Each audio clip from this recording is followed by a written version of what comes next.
Micro observer তো আসারই কথা নয়। সুপ্রিম কোর্ট তো প্রশ্ন করেছে কেন মাইক্রো অবজারভার থাকবে, এবং দেখবেন মাইক্রো অবজারভাররা উড়ে যাবে এই সোমবার দিনের হিয়ারিং এ। কি বলছেন শুভেন্দু অধিকারী ভয় পেয়ে? আর সব থেকে বড় কথা, মানুষের হেনস্থা হচ্ছে সেই নিয়ে কোনো কথা নেই। মানুষের নাম বাদ দেওয়া হচ্ছে এই লজিক্যাল ডিসক্রিপেন্সি নিয়ে, সেই সব ব্যাপারে কোনো কথা নেই। শুধু এলো মেলো অভিযোগ করছেন। আর তার জন্য কি ঘটনা ঘটেছে আজকে তো আমরা দেখেছি, কতজন জীবিত ভোটারকে মৃত বলে দেখিয়েছে ইলেকশন কমিশন।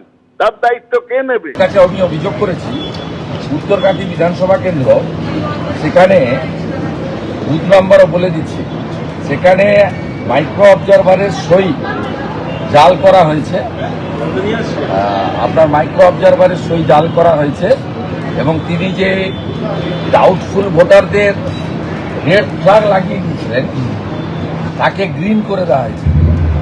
বুথ নম্বর হচ্ছে 237 রঘুরামপুর প্রাথমিক বিদ্যালয়, 238 ব্রাহ্মণ সরকার প্রাথমিক বিদ্যালয়, 248 কালিকা কুমারী এসএসকে।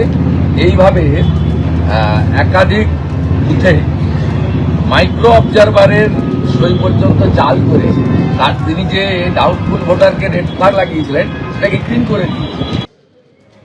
বাদরিয়ার বিডিও অফিসে নির্বাচনী আধিকারিকদের হেনস্থা, আর ইতিমধ্যে সেই ভিডিও ভাইরাল হয়েছে, দেখতে পাচ্ছেন সেই ভিডিও।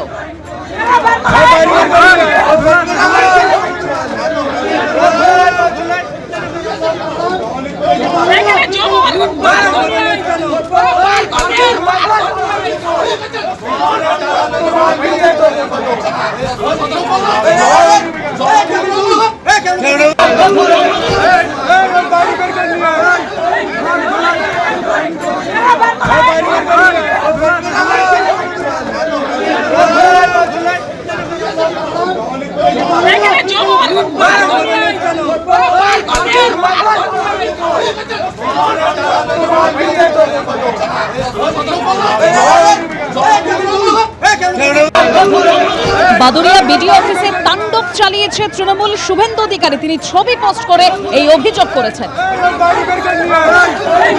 আর ইতিমধ্যে এই ঘটনায় উত্তর 24 পরগনার জেলা নির্বাচনী আধিকারিকের কাছে রিপোর্ট তলব করেছে মুখ্য নির্বাচনী আধিকারিকের দপ্তর।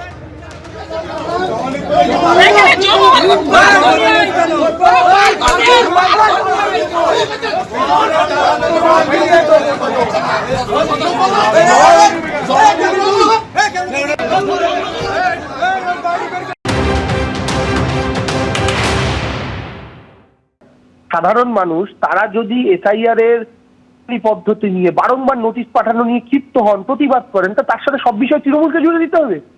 মুর্শিদাবাদে তৃণমূলকে জুড়ে দিতে হবে, বাদুরিয়াতে তৃণমূলকে জুড়ে দিতে হবে, আর 5টা জায়গায় হলে তৃণমূলকে জুড়ে দিতে হবে, হিন্দু এলাকা হলে তৃণমূলকে জুড়ে দিতে হবে, মুসলমান এলাকা হলে তৃণমূলকে জুড়ে দিতে হবে, বাঙালি এলাকা হলে তৃণমূলকে জুড়তে হবে, অবাঙালি এলাকা হলে তৃণমূলকে জুড়তে হবে। এটা তো হতে পারে না। সাধারণ মানুষ বাংলার মাটিতে ক্ষিপ্ত, এটা তো শুভেন্দু অধিকারীরাও জানেন। এই যে একটা বিরক্ত, তার নিজের কাজকর্ম আছে, 4টে-5টা করে নোটিশ আসছে, তো তারপরে তারা যদি গিয়ে ক্ষিপ্ত হয়ে 4টে আর্গুমেন্ট হয়, সেটা দায় তৃণমূল কংগ্রেসকে নিতে হবে।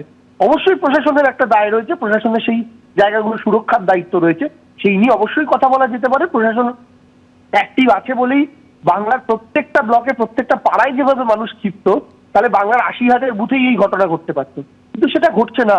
হয়তো 4টে-5টা ঘটনা এখন অব্দি সামনে এসেছে, সেটা প্রশাসন অ্যাক্টিভ বলেই।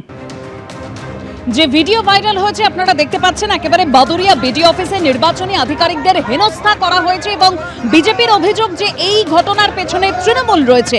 আর এই ঘটনায় ইতিমধ্যে উত্তর 24 পরগনা জেলা নির্বাচনী আধিকারিকের কাছে রিপোর্ট তলব করেছে মুখ্য নির্বাচনী আধিকারিকের দপ্তর। এবিপি আনন্দ, এগিয়ে থাকে, এগিয়ে রাখে।